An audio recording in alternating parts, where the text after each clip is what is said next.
एक बार की बात है, पहाड़ियों के बीच बसे हरे भरे घास के मैदान में गोलू नाम का एक चतुर बकरा रहता था। गोलू कोई साधारण बकरा नहीं था। उसके पास एक तेज दिमाग और समस्याओं को सुलझाने की कला थी।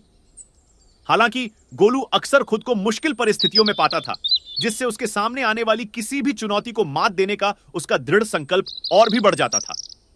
एक सुबह जब गोलू घास के मैदान में आलस से चल रहा था, उसने देखा कि पास के एक पेड़ पर पक्षियों का एक समूह बैठा हुआ है जो खुशी से चहक रहा है। गोलू उत्सुकता से, सुप्रभात प्यारे पक्षियों, आज आप सभी यहां क्यों आए हैं? रॉबिन गर्व से, सुप्रभात गोलू, हम एक बहुत महत्वपूर्ण मामले पर चर्चा करने के लिए एकत्र हुए हैं। हमारा घर, पुराना ओक का पेड़, खतरे में है। लकड़हारा इसे काटने की योजना बना रहा है। यह खबर सुनकर गोलू के कान खड़े हो गए। उसे पता था कि उसे अपने पंख वाले दोस्तों की मदद करनी होगी।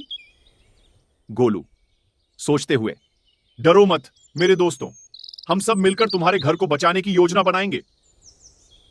पक्षी सहमत होकर चहकने लगे। गोलू की मदद करने की इच्छा के लिए आभारी थे। जैसे ही सूरज ढलने लगा, गोलू और पक्षी ओक के पेड़ के नीचे इकट्ठे हो गए। लकड़हारे की योजनाओं को विफल करने के लिए विचारों पर विचार विमर्श करने लगे।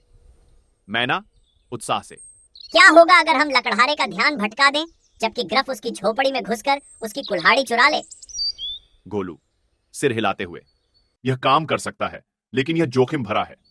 हमें एक ऐसी योजना की जरूरत है जो इसमें शामिल सभी लोगों की सुरक्षा सुनिश्चित करे। अचानक गोलू के दिमाग में एक विचार कौन था। गोलू मुस्कुराते हुए, मुझे समझ आ गया। क्या होगा अगर हम लकड़हारे को यह विश्वास दिला दें कि पुराना ओक का पेड़ जादू से ग्रसित है? अगर उसे लगता है कि यह शापित है, तो वह इसे छूने की हिम्मत कभी नहीं करेगा। पक्षियों ने हैरान होकर एक दूसरे को देखा।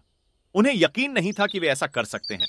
गोलू आश्वस्त होकर, मेरे पंख वाले दोस्तों, इसे मुझ पर छोड़ दो। मैं समझाने का काम संभाल लूंगा, लेकिन जंगल में इस बात को फैलाने के लिए मुझे तुम्हारी मदद की जरूरत होगी। नए दृढ़ संकल्प के साथ जानवरों ने अपनी योजना को गति दी। गोलू ने ओक के पेड़ के कथित जादू की अफवाह फैलाने के लिए पक्षियों की मदद ली, जबकि वह खुद लकड़हारे की झोपड़ी में गया। लकड़हारा चौंक कर, तुम यहां क्यों आए हो गोलू? गोलू गंभीरता से, मैं एक चेतावनी लेकर आया हूं प्यारे लकड़हारे। पुराने ओक के पेड़ के साथ खिलवाड़ नहीं किया जाना चाहिए। इसकी रक्षा शक्तिशाली आत्माओं द्वारा की जाती है, जो इसे नुकसान पहुंचाने की हिम्मत करने वाले किसी भी व्यक्ति को शाप दे देंगी। शाप और आत्माओं के जिक्र पर लकड़हारे की आंखें डर से चौड़ी हो गईं। लकड़हारा घबराहट से, क्या ऐसा है? मुझे कोई जानकारी नहीं थी। मुझे चेतावनी देने के लिए धन्यवाद गोलू। अब से मैं उस पेड़ से दूर रहूंगा। एक कृतज्ञतापूर्ण सिर हिलाते हुए लकड़हारे ने गोलू को विदा किया। उसे राहत मिली कि वह उस भयानक भाग्य से बच गया जिसे वह मानता था। इस बीच पक्षियों ने दूर दूर तक अफवाहें फैलाना जारी रखा, यह सुनिश्चित करते हुए कि कोई भी उनके प्यारे ओक के पेड़ पर हाथ डालने की हिम्मत न करे। दिन हफ्ते में बदल गए और पुराना ओक का पेड़ लकड़हारे की कुल्हाड़ी से अछूता, ऊंचा और गर्व से खड़ा था। ग्रफ और पक्षी अपनी जीत पर खुश हुए, यह जानते हुए कि उनकी चालाक योजना ने उनके घर को बचा लिया था। जैसे जैसे मौसम बदलते गए और घास का मैदान नए जीवन से भर गया, गोलू और उसके पंख वाले दोस्त सद्भाव में रहना जारी रखते थे।